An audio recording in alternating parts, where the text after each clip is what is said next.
அன்புமணியாகிய நான் மாற்றம் முன்னேற்றம் அன்புமணி, மாற்றம் முன்னேற்றம் அன்புமணி, மாற்றம் முன்னேற்றம் அன்புமணி. தமிழ்நாடு முழுவதும் மிகப்பெரிய ஒரு எதிர்பார்ப்பு இளைஞர்கள் மத்தியில் இருக்கிறது.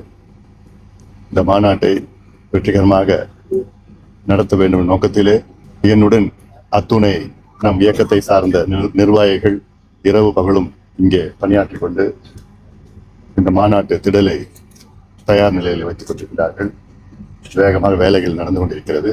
இந்த மாநாட்டினுடைய நோக்கமே சமூக நீதி. சமூக நீதி அடிப்படையில் இந்த மாநாடு சாதிவாரி கணக்கெடுப்பு மாநில அரசு நடத்த வேண்டும், மத்திய அரசு நடத்துவோம் என்று அறிவித்திருக்கின்றார்கள். அதற்கு மருத்துவர் ஐயா அவர்கள் சார்பிலும் பாட்டாளி மக்கள் கட்சி சார்பிலும் பிரதமர் மோடி அவர்களுக்கு எங்களுடைய நன்றிகளையும் வாழ்த்துகளும் தெரிவிக்கின்றோம். மருத்துவர் ஐயாவுடைய 45 ஆண்டு கால கோரிக்கை அது, போராட்டம் அது. எத்தனையோ பிரதமர்களை மருத்துவர் ஐயா அவர்கள் சந்தித்தார்கள்.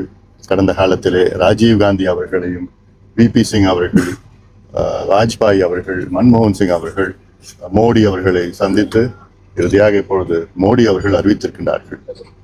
அது போதாது எங்களுக்கு தமிழக அரசு ஜாதிவாரி கணக்கெடுப்பு சர்வே, இந்திய புள்ளிய விவரம் சேகரிப்பு சட்டம், இந்தியன் ஸ்டாட்டிஸ்டிக்கல் ஆக்ட் 2008 படி சர்வே எடுக்கணும். சர்வே எடுத்தால்தான் தமிழ்நாட்டில் உள்ள பின்தங்கிய மக்கள் முன்னேற முடியும்.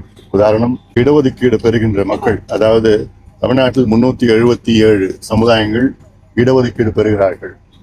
அதாவது 69 விழுக்காடு இடஒதுக்கீடு பெறுகிறார்கள். அதில் எம்பிசி 20%, பிசி 30%, எஸ்சி 18%, எஸ்டி 1%. எங்களுடைய நோக்கம் என்னன்னா, இந்த 69% இடஒதுக்கீடு பெறுகின்ற மக்கள் யாருக்கு கிடைக்கல, யார் யார் அதிகமா தட்டி செல்கிறார்கள், யாருக்கு இன்னும் போதல, யாருக்கு சுத்தமா கிடைக்கல, இது தெரியணும்னா மாநில அரசு தான் கணக்கெடுப்பு நடத்தணும். மத்திய அரசு கணக்கெடுப்பு நடத்த முடியாது. மத்திய அரசு நடத்துகின்ற கணக்கெடுப்பு ஒரு மேக்ரோ லெவல். தமிழக அரசு எடுத்தால் அது மைக்ரோ லெவல்.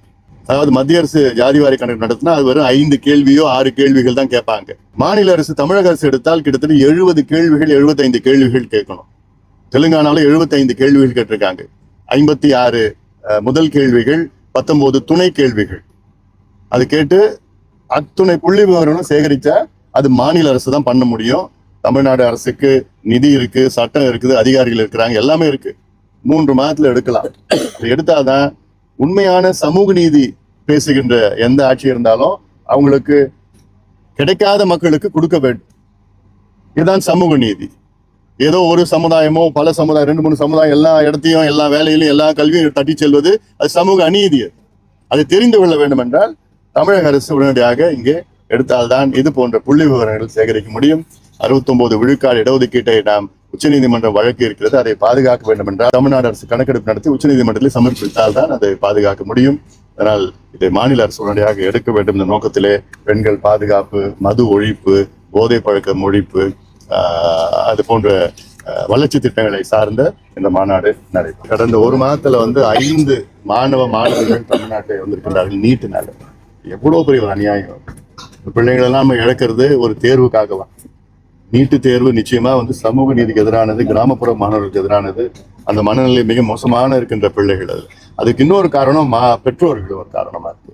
பெற்றோர்கள் கொடுக்கிற அழுத்தங்கள் ஐயோ நான் நீட்ல பாஸ் பண்ணலாம், அப்புறம் எங்க அப்பா அம்மாவுக்கு பதில் சொல்லணும்னு அந்த ஒரு பயத்திலையும் இது போன்ற இந்த பருவத்துல, பள்ளி பருவத்துல தற்கொலை செய்கின்ற மனநிலைக்கு தள்ளி செல்கின்ற அந்த போக்கு நிச்சயமா இருக்கக்கூடாது.